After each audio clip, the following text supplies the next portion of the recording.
Hey guys, J.Lojaks from J.Lojaks House of Speed,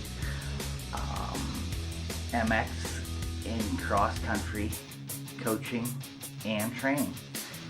We are USMCA certified, and with that, a lot of other things too. Anyways, today I want to discuss the difference between riding and practicing. There's a huge difference. Number one, our sport is so far behind in having a coach or trainer, okay? It's all because there's so much ego in this sport.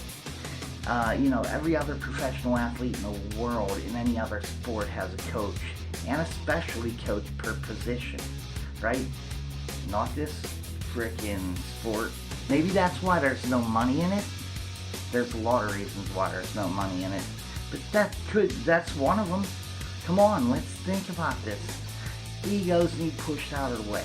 Anyways, the difference between riding and practicing, right? Everybody goes riding with their buddies and goes trail riding and blah, blah, blah. Awesome. That's why we all started this, because it's awesome and it's a blast to do, right?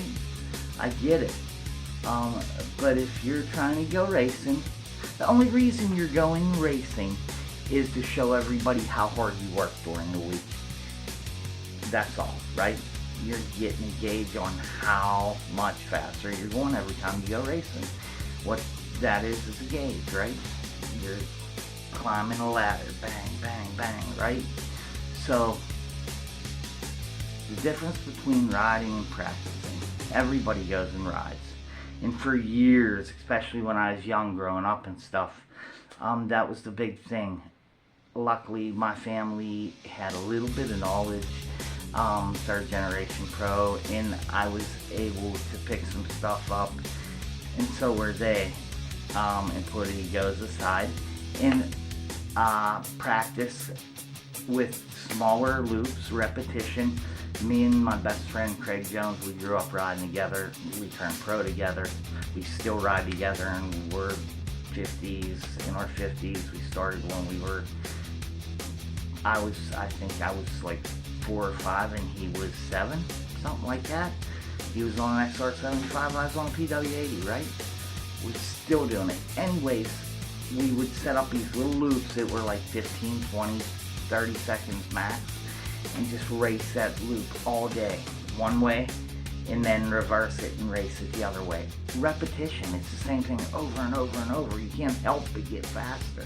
Plus it teaches you more about passing and everything, you know?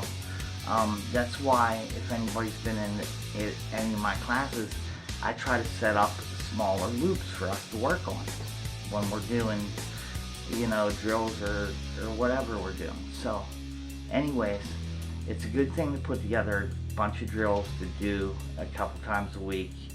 Say you ride 2 or 3 times a week. Let's say 2 times a week. Let's say you ride 1 day a week and you race on the weekends, right? So if you go trail ride with your buddies, right? Wednesday night, let's say 6 o'clock. Go trail ride.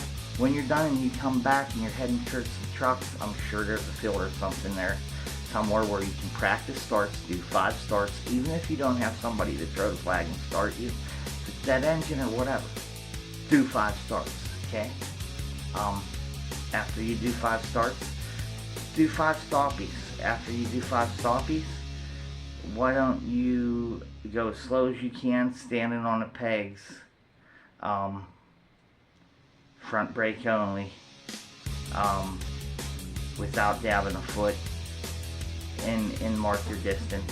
And then let's do the same thing, sitting down, feet on the pegs, right? Or how about this? How about when you go out and you just go for your trail ride, set up a little loop real quick when you stop, because everybody's stopping all the time. The BS, and they're tired and blah, blah, blah, and waiting for these guys, and okay? Set up a little loop and do the standing, sitting, we call it the 1, 1, and 1, or whatever drill. So it's like so many laps standing without sitting down, okay? So many laps sitting without taking your feet off the pegs. And then you do so many laps one-handed. okay? And when you're doing one-handed, you got to stand and sit where you usually do, like in a proper situation, standing on straightaways, sitting in a corner.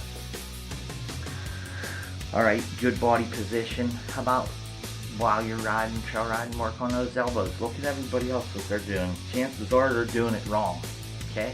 Another thing, trail riding, if you want to get some practice in, don't follow them. Ride different lines. Come on. How are you going to pass people? Nobody yells anymore in hare scrambles or in cross country to get around people too.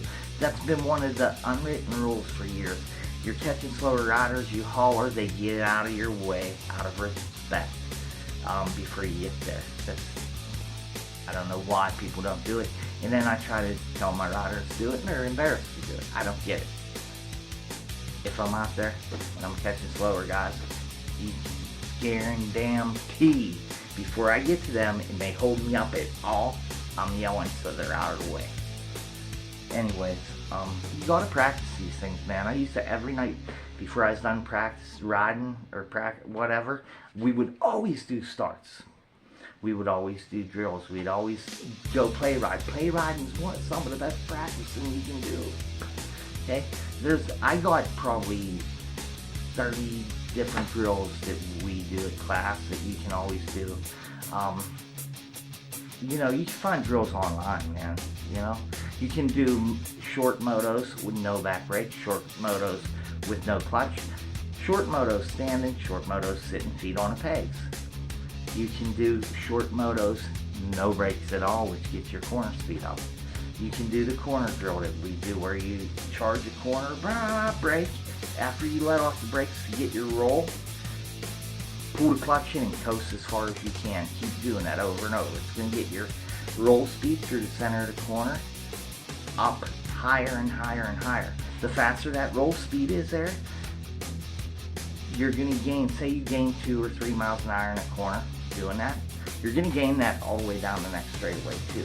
So you're not just gaining that fraction, you're gaining all the way down straightaway too when you gain those 2 miles an hour or whatever. Remember this stuff, man. Like, big difference between riding and practicing. You gotta practice, guys. If you want to be great, if you want to really, if you got a list of people to be like me, I always made a list and I would check them off as I'd go, you know. And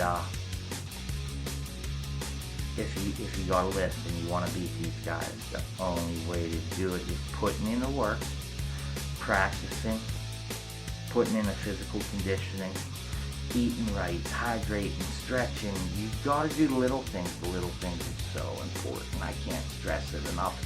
Nobody wants to do the little things. Nobody stretches before they ride or go race. Dumb, stupid.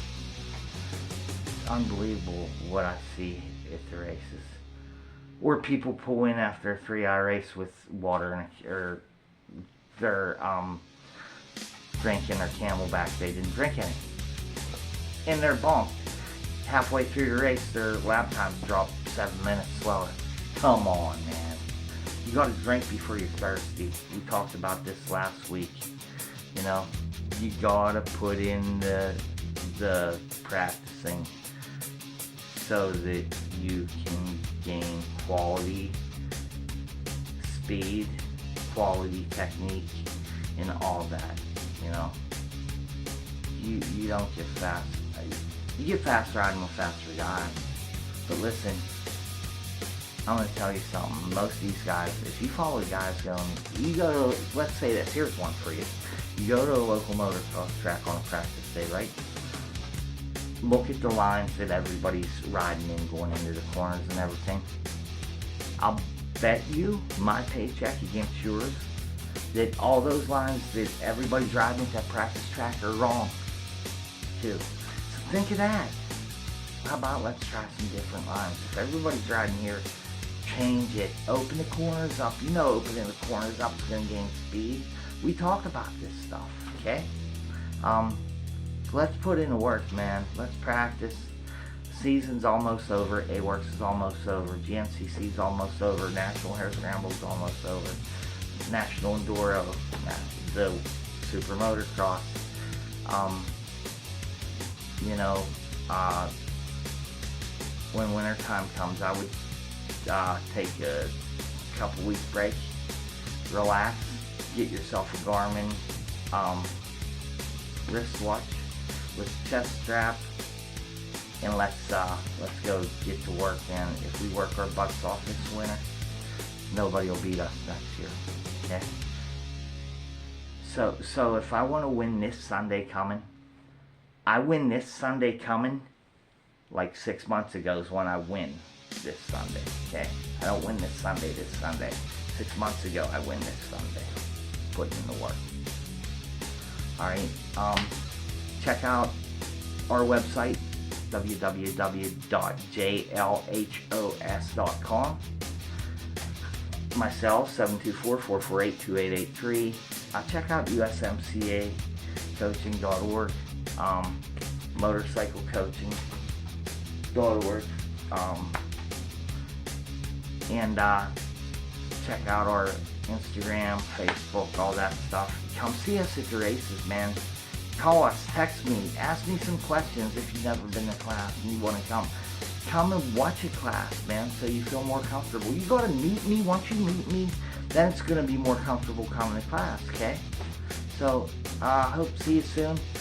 Have a good weekend. If anybody's at the GNCC or at the CRA races, any of that, good luck, kick ass, and we will see you next week, man. Be safe.